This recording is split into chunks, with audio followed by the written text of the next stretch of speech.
कभी वसूली का, और मैं कहाँ से पैसे दूँ? मैं अपने बच्चे पालूँ 2, या मैं नौकरी करूँ, या मैं कहाँ जाऊँ?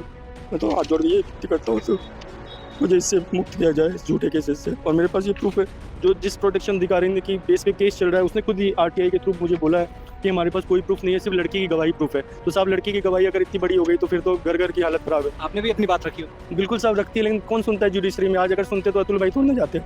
ये तो शहीद है हमारे लिए, जिन्होंने आज आप हमारी बात सुन पा रहे हो सर। नहीं तो हम तो चिल्ला रहे हैं इतने दिनों से, कौन सुनता है हमारी? बैंगलोर के अतुल सुभाष इंजीनियर, जिसने घरेलू हिंसा के चलते सुसाइड कर लिया था। केस जो है कोर्ट से ही मुझे उम्मीद नहीं है, कोर्ट भी मुझे न्याय नहीं दिला पा रहा। कोर्ट का ऑर्डर होने के बावजूद मेरी वाइफ बोलती है फैमिली कोर्ट को हम कुछ भी नहीं समझते हैं, ये तुम्हारे बच्चे नहीं है, तुम्हारे इनको कोई अधिकार नहीं कि तुम इनका मेंटेनेंस दो, तुम केवल पुरुष हो, तुम एटीएम हो मान लिए केवल, इसके अलावा हमारे लिए कुछ भी नहीं हो।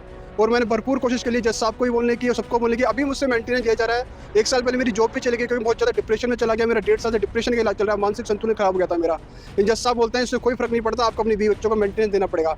मेरी वाइफ स्कूल में जॉब भी कर रही है, मैंने उसके फोटोज भी प्रोवाइड किए हैं, लेकिन इस जज मानने को तैयार नहीं कि जब तक सैलरी का प्रूफ नहीं लोगे हम नहीं मानेंगे चीज़। 2018 में मुंबई से एक लड़की सर, न्याय को बदलना पड़ेगा, ये ज़रूरी हो गया, बहुत ज़्यादा ज़रूरी हो गया। आज मैं पिछले 11 साल से मेरी पत्नी से परेशान हूँ। उसने मेरी ही बच्ची का बाप किसी और को बना रखा है।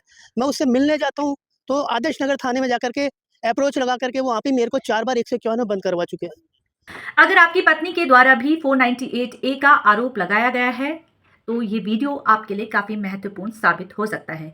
यदि पत्नी ने आपके ऊपर 498 के तहत मामला दर्ज किया है, जहां पर उनके पास कोई ठोस सबूत नहीं है, जहां पर उन्होंने कहा है कि आप उत्पीड़न उनके साथ करते हैं, लेकिन जो आरोप आपके ऊपर लगाए हैं वो उत्पीड़न की श्रेणी में नहीं आ रहे हैं, तो ये जजमेंट आपके केस के लिए काफ़ी मददगार साबित हो सकता है। देखिए, दिल्ली हाईकोर्ट का आज एक महत्वपूर्ण फैसला आया है, जहां पर कहा है कि केवल दहेज की मांग को भारतीय दंड संहिता की धारा 498A के तहत अपराध नहीं माना जा सकता है और बिना ठोस सबूत के लगाए गए आरोप उत्पीड़न की श्रेणी में नहीं आते हैं।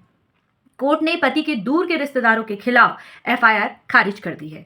अब ये जजमेंट की कॉपी आप मेरे फेसबुक पेज से डाउनलोड कर सकते हैं और इस पर डिटेल वीडियो मैं कल अपलोड करूंगी। ऐसी ही कानूनी जानकारी प्राप्त करने के लिए आप लोग मुझसे जुड़ते